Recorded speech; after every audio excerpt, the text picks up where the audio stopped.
Remember that they're changing my voice. I'm not gay. So this video is about Proverbs 12 verse 14. It says that from the fruit of their lips people are filled with good things, and the work of their hands brings them reward. So from the fruit of their lips, right, the tree of life, the fruit of the righteous is a tree of life. From the fruit of their lips, people are filled with good things. So the righteous are part of the process, part of the ecosystem, part of the garden that produces the tree of life. The tree of life is sustained by the eternal actions of the righteous. There's the fountain of life, the water of life, the tree of life. The way, the truth, and the life would have you.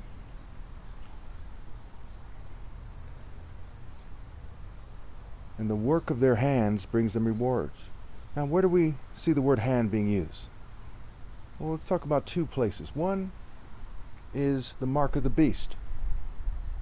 Right, those who worship the devil have the seal of the devil on their head. It seals their fate, right? The mark of the devil. And on their right hand.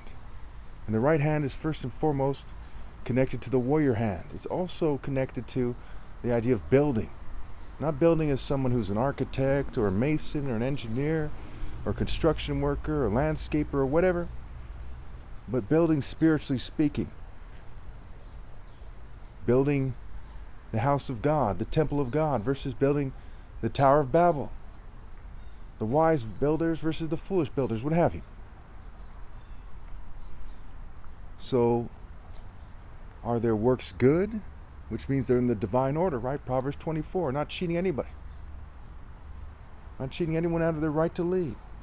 Because Proverbs 1 tells us if you go after ill-gotten gains, trying to gain things while cheating me out of my right to lead, then you're ambushing yourself.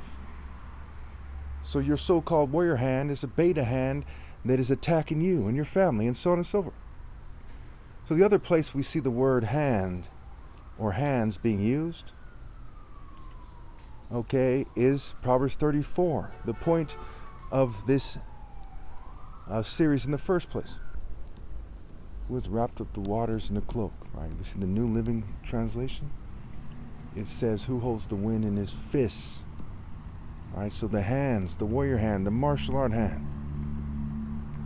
So we see that this scripture can be seen as a core scripture that helps us understand not only Revelation, but also Proverbs 30 verse 4, which is a very key scripture because it has to do with Judgment Day. How does the Bible end? It ends with the heavenly warrior defeating the beast, right? God being channeled through the top martial arts ever possible, God coming into the top martial arts ever possible, the top martial arts ever possible being one with God, and here comes Christ in the Spirit of God, in the spiritual realm, right? Right now, even though my flesh is on this planet, my soul is in the spiritual realm.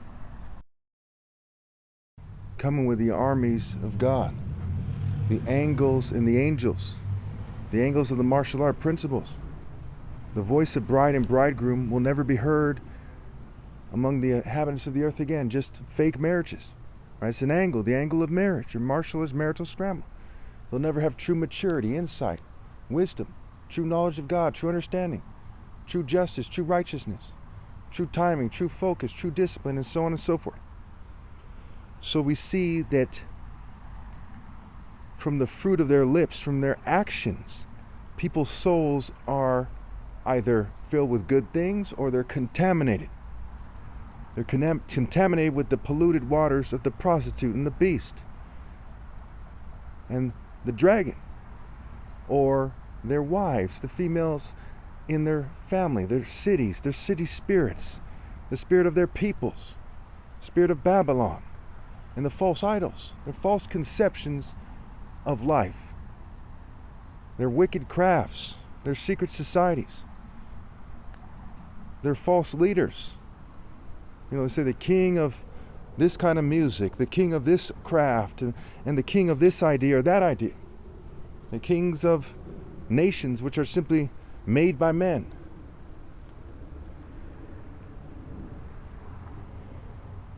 So as you can see, that my explanation is sound. It's not some fairy church explanation, not the mosques merely trying to one-up the churches while failing to tell the truth as well, not the synagogues, which, as they do not obey God through me, cannot be seen as valid. All religious people, if you want to call them that, all their people, because they're not obeying God through me, can be seen as part of the synagogue of Satan, part of Babylon, part of the church of Satan, the mosque of Satan, what have you, because they refuse to be in submission to God. How can you serve God and be holy and be in submission to God and how can you absorb, how can you receive and convey righteousness if you're cheating the most righteous person ever lived out of his right to lead? Many will call on my name, many will pretend that they're in the Spirit of God. The word name is mean scrambled. The word truth has the word hurt scrambled into it. Many will think that they're doing God's work, perhaps. Certainly many will say that they are.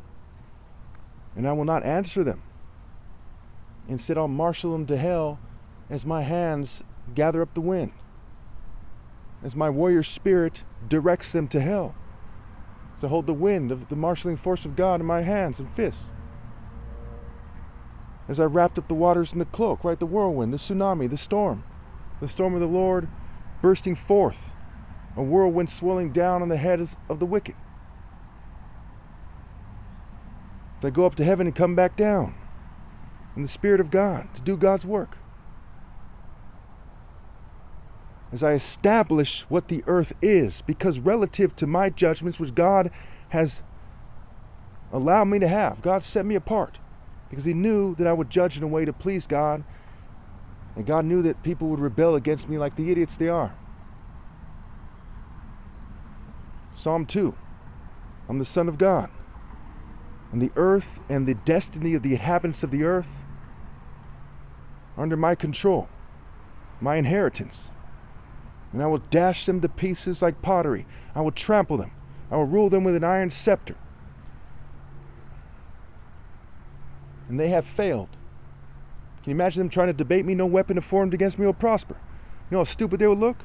They may as well dress up like a fairy too while they're at it. An atheist may as well wear, a propeller hat, a dunce hat, because their argument is stupid. To this day, they still flee from the argument of what came first, what was powerful enough to defy the idea that there needs to be something before the idea. The idea of God. We'll say it.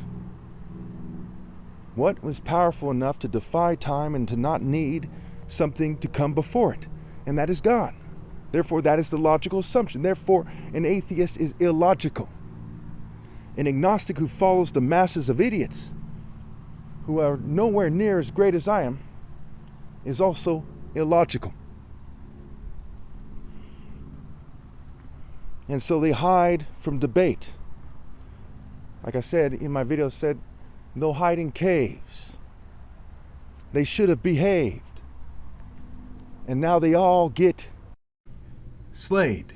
And they made it harder for me to say slayed because they're white, Jewish, and LGBT cultural supremacists, racial supremacists, you name it. And they don't understand life. Like the Freemasons, the politicians, the English royals, the Catholic Church, Protestants, Orthodox.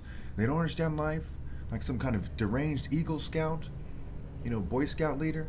But they insist on telling people what to do. It's like the YMCA. They're just some kind of corny idiots.